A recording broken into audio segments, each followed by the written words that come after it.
আমি শিপ্রা মজুমদার আজকে আবার একটা নতুন রেসিপি নিয়ে তোমাদের কাছে চলে এসেছি। আশা করি রেসিপিটা তোমাদের ভীষণ ভীষণ ভালো লাগবে। তাহলে চলে এসো, দেখতে শুরু করো আমি তোমাদেরকে কি দেখাতে চলেছি।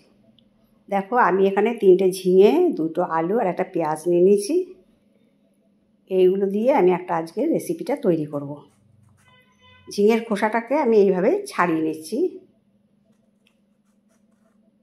প্রতিটা ঝিঙেকে আমি এইভাবে ছাড়িয়ে নেব।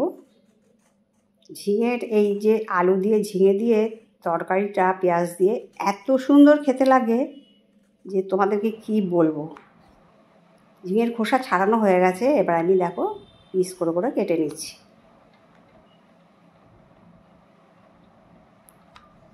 এই রেসিপিটা ভাত, রুটি, পরোটা সবের সাথে ভীষণ ভীষণ জমে যায়।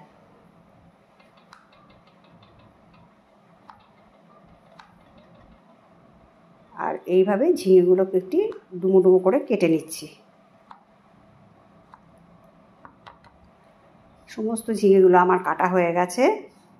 দেখো, ঝিঙেগুলো ঠিক এইরকম সাইজে কেটেছি। আলুগুলোকে দেখো, আলুগুলোকে একটু মোটা মোটা করে চওড়ার দিকে কেটে নিয়েছি। পেঁয়াজগুলো সেম ওই রকম করে একটু মোটা মোটা করে কেটে নিয়েছি।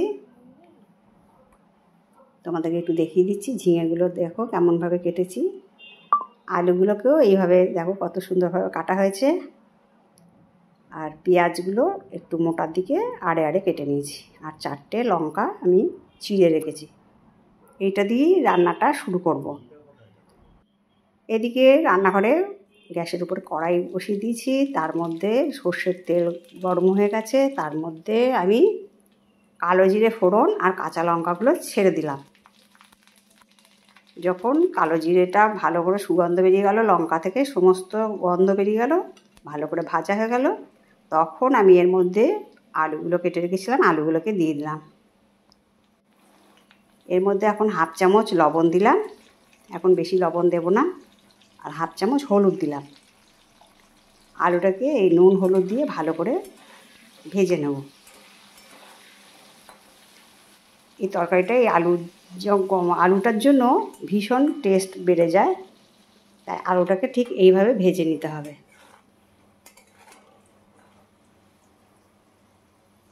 দেখো, আলুটা সিদ্ধ হয়ে গেছে। এবার আমি আলুগুলোকে সমস্ত নামিয়ে নিচ্ছি থালার মধ্যে।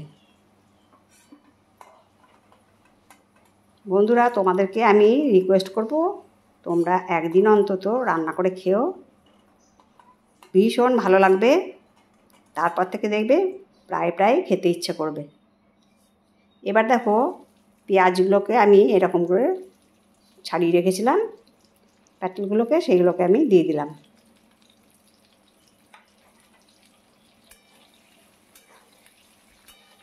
ভালো করে নাড়াচাড়া করে নেবো। এখন কিন্তু আমি নুন দিচ্ছি না। একটু লালচে মতন করে ভেজে নেব, খুব বেশি ভাজার দরকার নেই। দেখো, এইরকম পর্যায়ে যখন ভাজাটা হয়ে গেছে, আর বেশি ভাজবো না।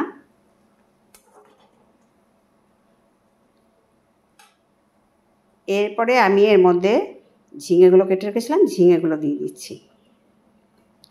এখন আমি ঝিঙের মধ্যেও নুন দেবো না, কারণ নুন দিলে ঝিঙেগুলো একদম নরম হয়ে যাবে, তাহলে তরকারিটা খেতে একদম ভাল লাগবে না। আমি ঝিঙে, আলু, পেঁয়াজ দিয়ে আজকে তোমাদেরকে একটা সিম্পল অথচ ভীষণ সুন্দর টেস্ট একটা রেসিপি তৈরি করে দেখাচ্ছি।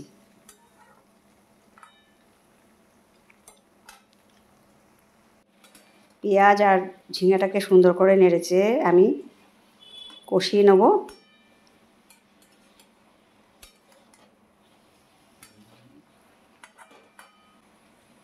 দেখো, অনেকটা কষে এসছে। এরপরে আমি একটা ঢাকনা দিয়ে দেবো। বেশ কিছুক্ষণ ঢাকনা দিয়ে রাখার পরে আমি এবার ঢাকনা খুলে দিচ্ছি। দেখো কতটা জল বেরিয়ে এসছে।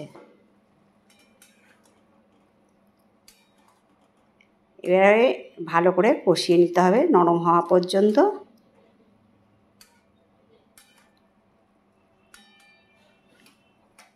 রান্নাটা ঠিক স্টেপ বাই স্টেপ এইভাবে রান্না করো, ভীষণ ভালো লাগবে। এরপরে আমি লবণ দিলাম 1 চামচ আর হলুদ দিলাম 1/2 চামচ। 1 চামচের থেকে একটু কম লবণ, কেন ঝিঙে আলুর তরকারি তো বেশি ঝিঙের মধ্যে বেশি নুন দিলে ভালো লাগে না খেতে। ঝিঙে, লাউ, তারপরে চাল কুমড়ো এইসব তরকারিগুলো বেশি নুন দিলে ভালো লাগে না খেতে। এই জন্য পরিমাণ মতো দিয়ে দিও।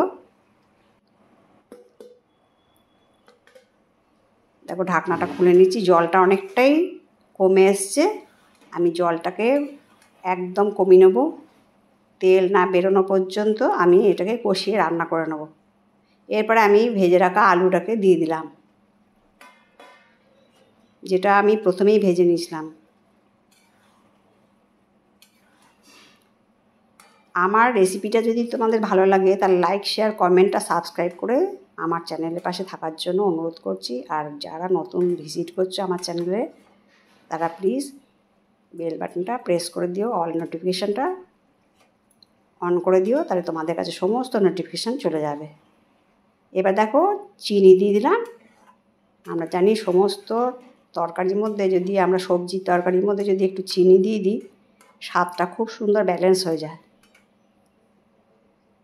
এর মধ্যে তোমরা ইচ্ছা করলে অল্প জিরে বা লঙ্কার গুঁড়োও দিতে পারো।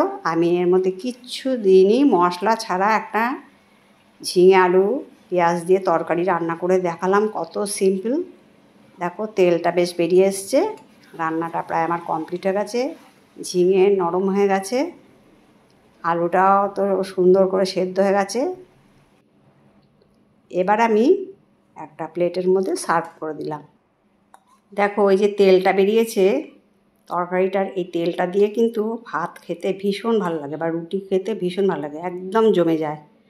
তাহলে আমার যত কাছে দূরের বন্ধু আছো, প্রাণ ভরা ভালোবাসা নিও। আর তোমরা এমন কমেন্টস করে আমাকে জানাও, সেরকম জানিও। তাহলে আজকে এই পর্যন্ত রাখলাম, কেমন?